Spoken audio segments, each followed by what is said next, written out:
Hey, good evening, everyone, and welcome to tonight's amazing event with Dr. Bernice Lerner and Jan Darsa for Bernice's new book, All the Horrors of War, A Jewish Girl, a British Doctor, and the Liberation of Bergen-Belsen. My name is Adam. I'm an events host and bookseller at Brookline Booksmith in Brookline, Massachusetts. Whether you know our store well or have never heard our name before, we are thrilled to welcome you into our community tonight. And I'd like to first thank all of you for choosing to support Bernice and an independent bookstore with your presence. Thank you so much. Before we get started, just a couple of nuts and bolts about Zoom. The chat and Q&A box found at the bottom of your Zoom window are both open, so feel free to make use of those. There will be an audience Q&A, and we know you've got some good questions ready, so feel free. Please note that Brookline Booksmith has a strict policy against abusive behavior and language, and at our discretion, any attendee can be removed from an event for partaking in such behavior. I am absolutely thrilled to have with us tonight Jan Darsa, who will be moderating tonight's event. Jan is the former director of Jewish education at Facing History and Ourselves. She has developed curricula in the field of Holocaust history, Jewish life before World War II, and Israeli history, and has published numerous articles and essays on Holocaust education. Her recent publications are Sacred Text, Modern Questions Connecting Ethics and History Through a Jewish Lens, and Colliding Dreams Study Guide, based on a film that addresses the Palestinian-Israeli conflict. Thank you so much, Jan, for being here. I would also like to take a moment to thank Facing History and Ourselves, which is an amazing organization for co-sponsoring tonight's event. They have been one of the leaders in Holocaust education, and we are so grateful to them. And of course, the reason we are all here tonight, a true and loyal friend to Brookline Booksmith, Dr. Bernice Lerner, who is, as you know, the author of All the Horrors of War, and is the former Dean of Adult Learning at Hebrew College and a senior scholar at Boston University's Center for Character and Social Responsibility.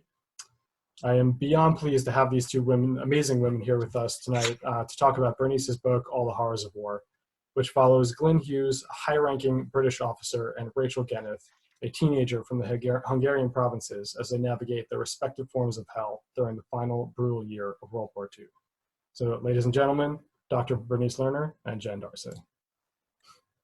Thank you. It's so nice to be here. Bernice, it's so great to see you and to be able to have this conversation with you via the Brookline Booksmith, one of my favorite places in the world.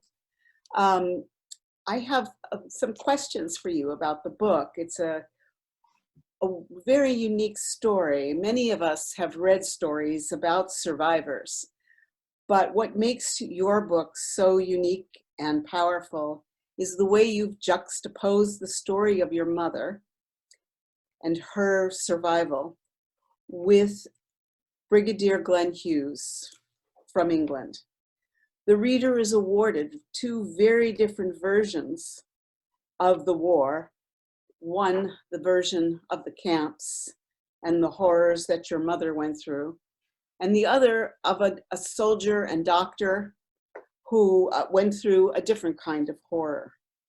This really touches, I think, both the head and the heart of the reader, which is means it's a great book for all of us, and a particularly great book for our Facing History library.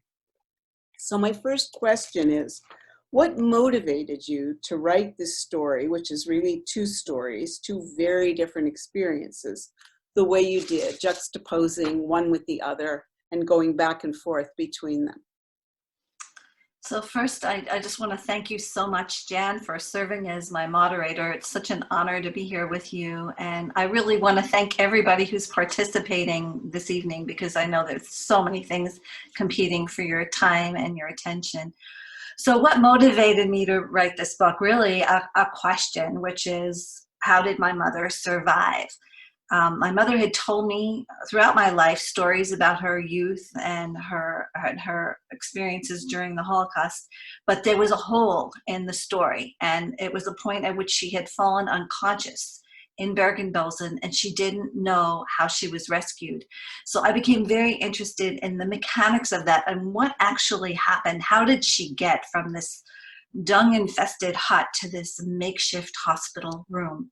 Like, how did she get from point A to point B, and how was her life actually saved?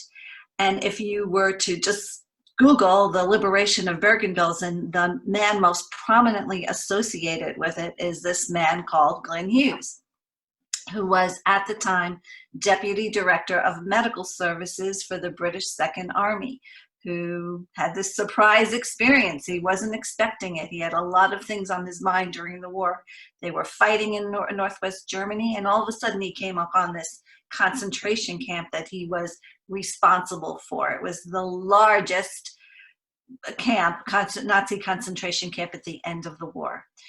So I really delved into who this man was, and it turned out to be a find because he was such a compelling character. He was kind of like an Oskar Schindler type figure.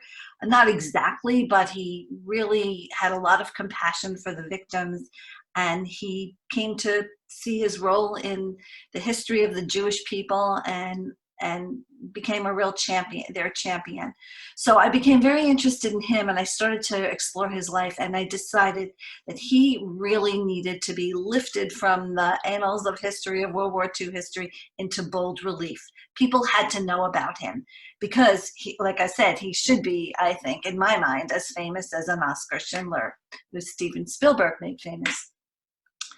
And then as I was starting to research and write about Glenn Hughes, traveling to London, meeting whoever survived from his family and his friends, and really reading everything he had written, going into the archives and things written about him, and talking to survivors who actually knew him, people started to ask me, what about your mother? Like, her story is so interesting. And that motivated me to write about her story. And that became important also because I wanted to name people who would have just disappeared into oblivion, members of my family who were killed, my mother's aunts and her uncles, her parents, her siblings, her grandmother. There was no record of them having existed, except if I could somehow give them some life in this book. So then the question became, how do you tell these two disparate narratives in one book? And I can tell you that it took a very long time to do it, but that's what motivated me. I also have a very strong belief in taking this vast history, the Holocaust, the numbers are so huge, and making it relatable for people, because as you know, as Facing History so well knows, it's through the human story, as every newspaper man knows, or TV series producer knows, or movie producer knows. People can get into a story through character. So this was a way for me to tell about larger, very important events, to do some education through the lens of these protagonists. Great, thank you. Can you talk a little bit about the writing process itself? The story must have been, I'm assuming, very personal for you. I mean, this was your mother, and she suffered greatly and was extremely ill, not just at the end of the book, but she suffered many health implications from what she went through. And yet at the same time, you created such a scholarly piece, well-researched and thorough, on the war itself, that year, 44 to 45, from the vantage point of the doctor, who we're seeing it through the eyes of what he did. So combining these two aspects, the very scholarly and the very personal, what was that process like in the writing? Well, it was a 15-year process, and it just, one question begets another question. You know, what was going on at the time my mother was taken, away from her home? Like, what were the larger political things? And I didn't think of separating out the scholarly and the personal. I just wanted to give the context. Nothing happened in a vacuum. The war was developing, and what were these winds that were pushing Glenn Hughes from the west to Northwest Germany, from my mother, from Siget, this small Hungarian provincial town, from the east into Northwest Germany to the point of convergence?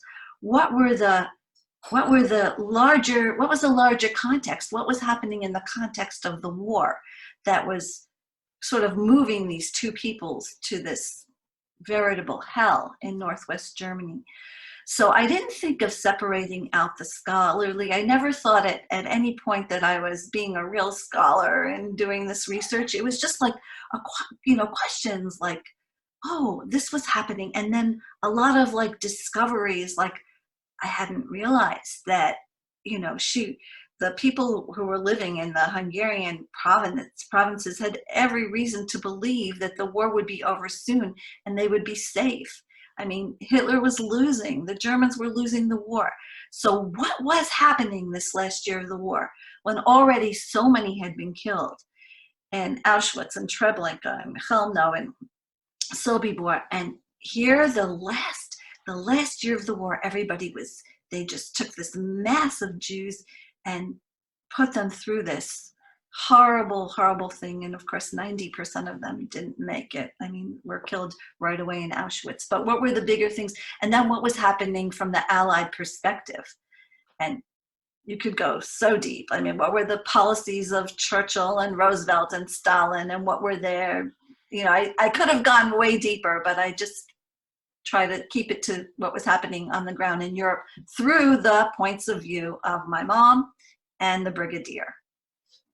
Well, I just have to say that, as a student of this history and scholar of this history for 30 years, I learned a lot. So I would say that there was a lot of scholarship that was really well researched and at the same time very, very engaging and not at all, dry. And actually, I was thinking I was going to ask you this a little bit later, but it came to my mind now that here they are at the end of the war, and your mother was in a part of Europe that had not been deported yet.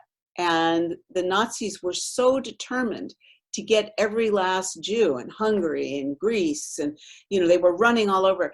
They were actually diverting, and you mentioned this in your book around page 50, they were diverting the trains that could have carried ammunition, food supplies, medical supplies, and additional soldiers to the Eastern Front. Instead, they were taking the Jews out of your mother's hometown and other villages and towns in Hungary and taking them to Auschwitz and other places that were the killing centers. It just is a staggering thought that, you sacrificed your own soldiers to kill people. Can you reflect any more on that? Well, it defied logic. I mean, we're talking about, a crazed leader and just people following the orders. And you're talking also about the Hungarian leadership that had a changeover and very calculated and really were abetting Hitler and the mass killing.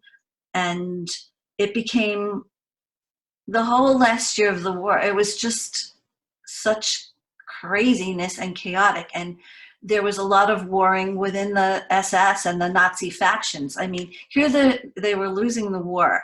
Should they take this last pool of potential slave laborers in Auschwitz and do selections and siphon off the able-bodied and take them to these factories because they were so short on personnel to manufacture ammunition? Or should they just go straight to their goal of just killing them outright? And to learn about like the debates among the Nazis, what they wanted to do and how Himmler wavered and went back and forth. And just one development after another that last year of the war was just crazy. I mean, the death marches toward the very end of the war, just how did my mom wind up in Bergen-Belsen? Why did it turn out to be the largest depository of the war-worn? I mean, here you had a situation where they were losing the war and they were just so determined that not a single survivor should fall into Allied hands. They just got issued these crazy orders to these Nazi officers at these labor camps where people were working for the war effort, and they put them on the road with no thought, the direction they were traveling and where they would deposit them. and then, of course, we know in retrospect what happened. Bergen-Belsen was the largest depository, and it was where, you know, people converged who had survived already so much. These were the survivors. These were the people who evaded the gas chambers at Auschwitz. These were the people who worked for the Nazi war machine, who maybe got a little bit of nourishment along the way, or who had suffered great depredations. And here they wound up in this hell where the norm was death. I mean, Anne Frank died at the end of February or the beginning of March, just days before my mother arrived at this camp. She was a little bit older than my mother. And that was the norm of what was happening there, because the people, they didn't plan for it, and there was no food. There was not even a method of killing them quickly enough. And so and disease, of course, was very rampant and widespread. So, Typhus was one of the biggest killers there. I'm sorry? Typhus. Typhus, yeah, typhus. And the germ was in the dust. It was laden in the dust. So very often I look at the news, and I live part of my life in the present. Like, I'm just as tuned in, I try to, spend hours every day reading the newspaper. But I'm always reminded of things from that time, and just how rescue efforts take time. And yeah, and if you saw images of there's an image in my book of the rescue team going into Bergen-Belsen and having to wear this PPE, the personal protective equipment. The germ was everywhere. The typhus germ was everywhere. And some of the people there got really sick, the rescuers, and even the SS, who were forced to deal with the bodies. So, Bernice, that raises another question for me, and that is that it was so risky even for them, the Nazis themselves, to move all of these people rather than just abandoning the camps as the Allied troops and the Russians were coming in, and just leave the people there. Rather than to take them on a march through misery and cold and typhus and exposure for them as well. What was their motivation, do you think? Do you think it was they just didn't want these Jews to survive, or was it that they wanted to cover the evidence of what they had done, and these people represented evidence? Both. They didn't want any witnesses to what they had, to their crimes. And it was just a drive of Hitler and the SS, his Nazis. They just wanted as many Jews dead as possible. They wanted to eliminate them, and they were going to do everything. But I can tell you, last night I was listening to a videotape my aunt gave. My aunts are also survivors I have 4 aunts who went through the same thing as my mother. And on the death march, she was telling how she had run to a German home to beg for food. She stepped out of line on the death march, and this Wehrmacht officer caught her on the way back and grabbed her arm. And he said, "Do you know what I'm going to do now?" And she said, "You're going to shoot me," because that's what they did for anyone who stepped out of line or anyone who couldn't keep up. And she said he didn't do anything. And then she said, in her testimony, she said, "I guess he was tired too." So even the Wehrmacht were getting, people were exhausted from the war. And I can tell you that my mother, who had a very privileged post toward the end of the war, in the middle of that last year, she worked in the kitchen of a labor camp, and she was serving the SS. And she heard their conversation when they got orders from on high that they would have to evacuate the prisoners, and some of them would have to accompany them on this march and deep into Germany. And she said they were very upset. They would have wanted the war to end there and then. They didn't want to go further. So because they might have gotten off with lighter sentences, the camp wasn't quite as horrific as some other places. So it was, at the end, it was a matter of following orders, like blindly following orders. And then you had, in terms of the people who were fighting the Allies in the Western theater, you had these Nazis who were the Hitler Jugend, who were so pro-Hitler, who were just wanted to do everything for the fatherland. And then you had some when Hitler got really desperate and he had to recruit the old men and the young people, the Volks army, who just didn't want to go. They were tired and they could see the writing on the wall that the war was going to be over. So he led his country into this inferno and did this massive destruction all along the way. So the amazing thing in reading this is you're reading all of this horror, and indeed all the horrors of war, and yet you have this doctor, this character, who was such a stellar doctor and such an amazing human being. And there was so much about his life we don't know, because you focused on this year, and then you talk a little bit after the year is up that he stays in touch with the Bergen-Belsen survivors, not specifically your mom, she didn't know him, but that other people. What else can you tell us that maybe got left out of the book about his earlier life that might help us understand how he became such a, decent and altruistic kind of person?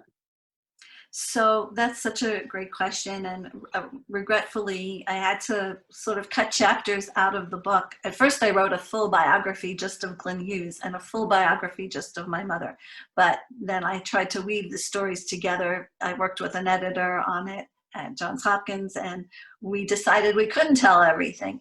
So really, there was a chapter, I think, I'm not a psychologist, but I think that he, as a child, had like something in him. He had a personal experience of liberation as a kid. He was a very sickly kid. His father had died when he was 2 years old. His father was a doctor and who died operating on somebody. He got sepsis, and he was Glenn Hughes became very courageous. He became a doctor too. But I think that he was such a sickly kid, and his prognosis at one time was that he would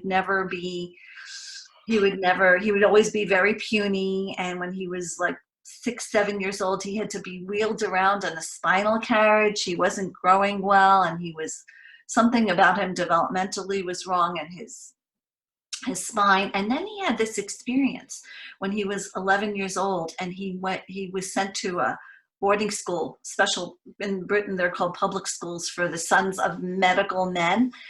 And he had this like meteoric rise. He became like this major athlete, and he became very popular, and he was very top of the class and everything. And I think he had this experience of liberation from having early years where he was so coddled and sheltered and really in some ways handicapped, to really becoming like a major athlete.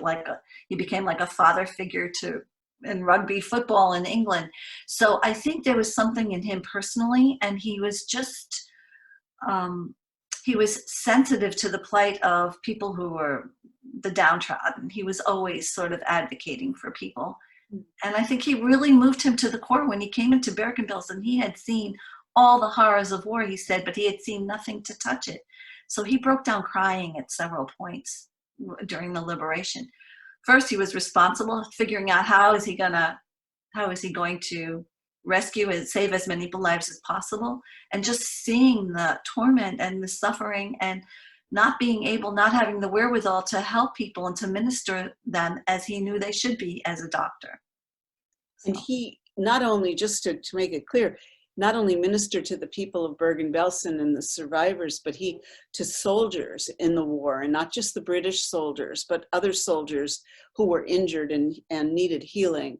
And he worked on them as well and trained people. And he was quite an amazing figure. Yeah. But my next question is, can you tell us a little bit more about your mom post-war? Because we do learn about her life as a child. You go into that.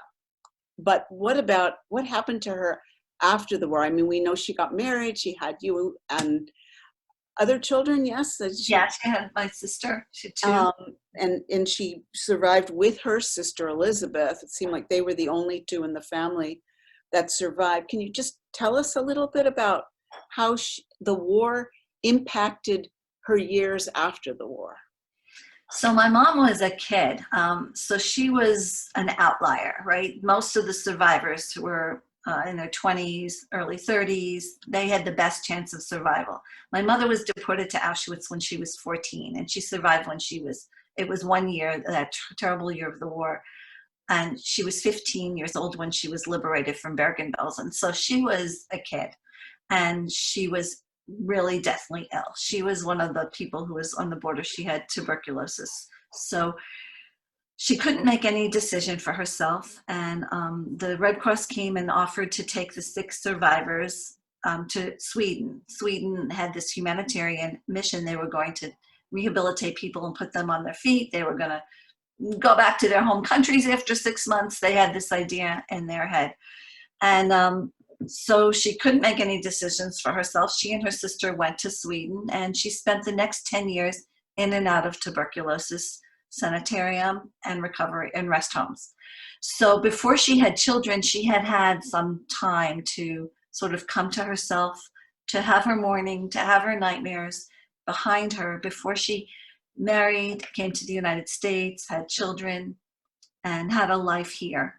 So she had thankfully, she has a very long post-war chapter. She's 91 years old now, and she speaks to groups about her experience. But it was very fortunate that she had that opportunity.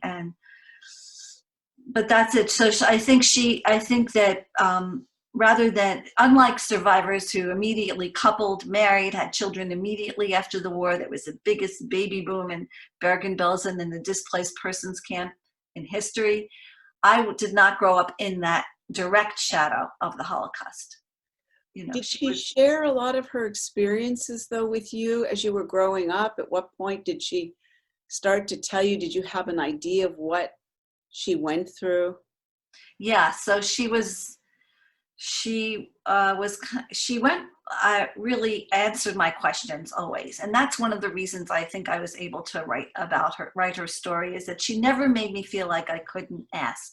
A lot of survivors were either they didn't want to talk about it, it was too painful, they don't like to talk about it, they didn't want to burden their children, and the children were afraid to take their parents back to that very, very sad and tragic time in their lives. But in our case, our personalities kind of meshed in that regard, and I was curious. I would ask her questions, and it started maybe when I was 6 years old, 5 years old. I didn't want to go to bed, can you tell me tell me about your childhood? What games did you play? And she had this very exotic, interesting childhood in Romania and Siget. I grew up on Long Island. I wasn't in the Carpathian Mountains in this island town. It sounded so interesting. And then she had this post-war chapter in Sweden. And it wasn't really until I started writing the book that I realized how much her family struggled. They were a poor family in Siget in her childhood, and how much she was struggled in Sweden, how painful it was. So anyway, she couched it in adventure, as always an adventure, and it was kind of exciting. And only when I was a teenager and I started to really ask about what happened to her parents and my grandparents did she really start to tell me about the details about the war. And she's from Siget, which is where Elie Wiesel is from. She even mentioned, as you mentioned, and so she must have told you about Moshe the Beetle, which is the significant character in the early part of Wiesel's book Night. And I'm just, I'm thinking about, she was the same age as he was when she was taken, pretty much 14, 15. Her sister was his age. She was in school with him. They lived around the block. They lived 2 minutes away. Their fathers were members of the same synagogue. They saw each other every day. So yeah, it was really a source of pride for my mother that Elie Wiesel put Siget on the map. Yeah. Wow. I have a lot of other questions, but one thing, and then I wanted to see if there are questions from the audience. But I was just curious if your mom's read the book and what she said about it. So she read drafts all along the way, and it was wonderful having her with me because I could double check things and try to get deeper and more details and more details. And what were you wearing when you were on the death march? What was it like for you? You know, those kinds of things. And she read it, and I think she was really pleased and honored that it, you know, she was with me also every step of the publishing process, and that was a learning thing for her and for me too. And it was really helpful having her. I wish I had Glenn Hughes to read chapter drafts and maybe, you know, correct anything I might have misconstrued. So it was great, that process. Yeah. Did you have contact with his family as well? Yes. I was very fortunate. I started this project so long ago that his daughter and son were still alive, and they were like late 70s, early 80s, and I met them. I met the daughter. I spent quite a bit of time at her home, and I was corresponding and speaking with his son. And he had another daughter who had died, and I met a couple of his friends, but it was sort of a race against time because he died in 1973 and he was 81. And the people I was meeting with were in their 80s, and they were his much younger friends. Mm-hmm. Right. Adam, do you want to pick up some questions? Are there any questions in the Q&A that you want to address? I can.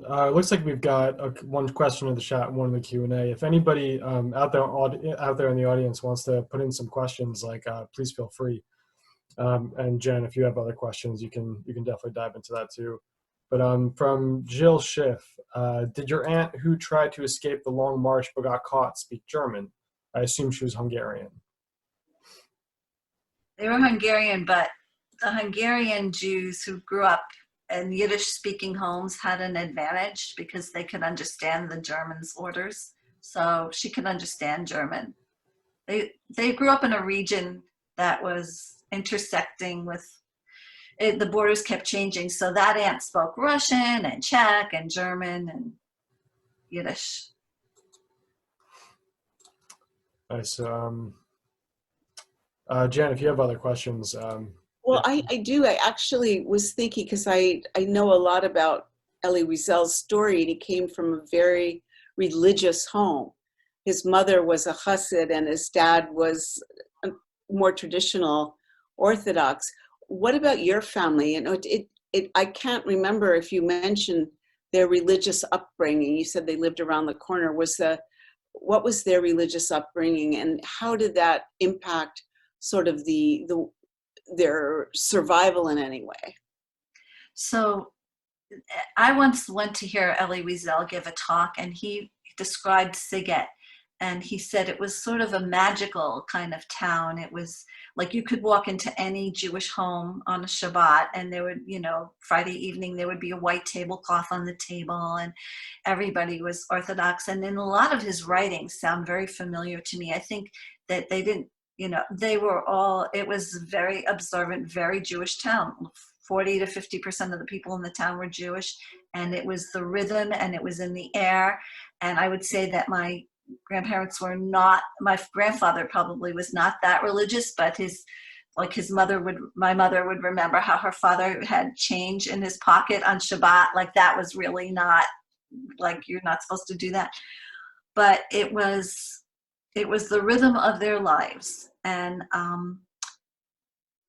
they did, my mother, the last Passover they spent was in the ghetto. It was right before the Jews were ghettoized in Siget, and that was they did everything. I mean, the war was raging, the Germans were on the border, and it was terrible, and they did everything to create the Seder just as it normally would have been, to scour every corner of their small apartment and really get rid of the chametz. So they were all observant there. Quite religious. And what about in later in life when she was raising you and your sister? Yeah, so I should just say that even during the war, my mother said, even in Auschwitz, even on the death march, wherever she was, she said the prayers she was taught every night. every night before she fell asleep. And I think that if that gave her some spiritual resistance, I don't know, but or whatever source of comfort, but whatever you knew and you could carry in your head could be maybe some help. But my father and mother, my father was a kosher butcher. They raised us, they would say conservative. They were conservative in how they, but I think that my mother would probably say she believes in God. Is it difficult for her now? I know she does some speaking on Long Island where you grew up, and when she tells her story, does she have to kind of mentally prepare herself for it? Does she have any repercussions, nightmares after she tells the story? That's a really good question. So what she tells me is the night before she gives a talk, and she's given hundreds of these talks to school groups, she has sort of a restless night. Sometimes she goes over in her head the details and remembering and thinking about what she wants to say. So I think it gets easier with time. Yeah, I think it's a very emotional thing. It's a very emotional thing, and at certain points in her talk, still, like if she really connects with the emotions, you could get really teary. Like if she'll talk about the last words her father said to her in the cattle wagon before they arrived in Auschwitz. The last thing he said to her when he saw they crossed the border from Hungary into Poland, and he kind of had an idea that these awful things were happening. He said to her, "I have confidence in you. You're a strong girl. You're going to make it." And how, though, his words carried her through the war, and especially at the end in Bergen-Belsen, how when she was in and out of consciousness in this makeshift hospital room, she talks about how every day for 3 weeks, there were 12 beds in her room. Every day for 3 weeks, they took out 11 dead and brought in 11 nearly dead. And she was just hanging on and just hanging on. And her father's words came back to her. And she sort of willed herself to survive because she couldn't disappoint him. But yeah, these feelings, or even the stories that happened, 80 years ago, they really can come back to her. But it is therapeutic, I think, repeating them and having an audience, a receptive audience, is helpful for survivors, I think. I know for many survivors, especially those who came here and went to Israel after the war, a lot of people, including Jews, didn't want to hear their stories. Whether it was guilt-inducing that I was here and you were suffering or whatever, and that was an extremely painful experience. And I know there was a film in Israel done called the Kait Shel Avia, the Summer of Avia, where the main character, who's played by Aviva Almagor, or she's the daughter, the mother goes crazy because nobody will listen to her story. And I can imagine how therapeutic that might be for some of the survivors to be able. Do you have her on tape? Yes, I have her on tape, and thankfully, thank God for Steven Spielberg's project, his Survivors of the Shoah Eyewitness Project. So she gave her testimony, and my aunts gave their testimony, and my father gave his testimony through the Yale archives. But they didn't talk. Again, immediately after the war, Primo Levi talks about that, the pain of nobody wanting to hear and nobody wanting to listen. And sometimes I just think they didn't even talk because who would get it? Like, how could you explain it? How could you explain to somebody who stood on bread lines here in the United States or in Germany, or who, how could you even describe it? Because so much of what they went through is beyond the pale of the imagination. It's just so extreme. So I think that they maybe talked about it among themselves, but I know some survivors communities, they did. Like some friends of mine who are children of survivors would say that when her parents got together with their friends, they would talk about the camps. My relatives never did. But I think my mother might have a little bit in the immediate years after the war. But again, she didn't get married until 10 years after. So. Mm. I have a question about Glenn Hughes. One more question, and then I see there might be another question in the chat. But he really wanted to be a career Army officer, and he applied, and he was rejected. And it was never clear in the book, at least I didn't see it, as to why, after all of his incredible work, he was rejected to be in that position. Do you know? So I leave that as a question mark in the book. It was, I put it in the book. I had to make choices about what to put in and leave out, because I really want, we all have these things in our lives, in our careers, where we might have disappointments and unjust kind of things may happen to us, and people get laid off for, and they do an exemplary job, and it's not always fair. So he was a human, and I tried to show some of the, that happened to him. As far as why it has happened, it remains a question mark. Why did that really happen to him? And there were some reasons given, like maybe he was too old, but then he knew people who were his age who got appointments. And he did go against the grain. I mean, British officialdom was anti-Semitic. I mean, they didn't want to let the Jews into Palestine. And here was this guy who wasn't thinking along those lines. He was totally sympathetic with the survivors. He was showing up at the Zionist Congress. He was with them when they were lobbying to go to Palestine. He was a Zionist. He loved Israel. He loved traveling there and going there. So he wasn't a Jew, though, right? No, he wasn't a Jew. And I don't know what his relationship was like with Jews prior to this experience, but he had a soul-turning experience right after the liberation, watching the survivors in Bergen-Belsen. He had this watershed in his life. He was so impressed by the young survivors who organized themselves into a vibrant displaced persons community. So on the one hand, they were mourning and they had these horrible, losses. And on the other hand, they were turning to have this common purpose and life, and feeling like they wanted to establish a state for the Jewish people. And he was like right with them. And that was not British official policy. Mm-hmm. So, Adam, you want to pick up the last question there? Yeah. The other question? Yeah, we do. We have another one from Kathy Langberg. With so much going on now in our country that mimics what went on in Nazi Germany, how is your mother holding up to protesters wearing t-shirts with slogans like Camp Auschwitz? So I don't know if she knows about that particular thing. She's following the news. She's very up on the news, and she's very upset. She was very upset, and she just thinks it's she's so patriotic. I mean, my parents were like, they love America. America was the land of opportunity for them. And for them to see, it's just such a shame for the rest of the world to see what's going on in this country. And she worries. Thankfully, she's comfortable. She's well, thank God for now. And she's in her own home and she takes care of herself.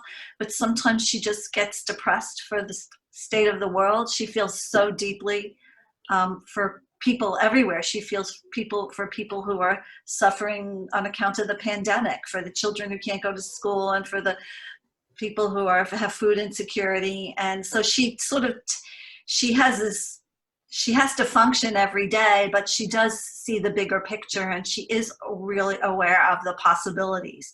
Of course, she doesn't like to think anything as horrible as ever happened to her could happen again in this country, but she has her tentacles up. I mean, she's aware, and she's worried. Yeah, it's got to be so difficult. Yeah. Well, Jan, unless you have any other questions, that was really fantastic. Both of you, thank you so much for joining us tonight. And really thank you everybody out in the audience. Like Bernice said in the beginning, there's so much going on right now to, take your attention. But for you to come here and listen to these two women talk about this this incredible subject is really special.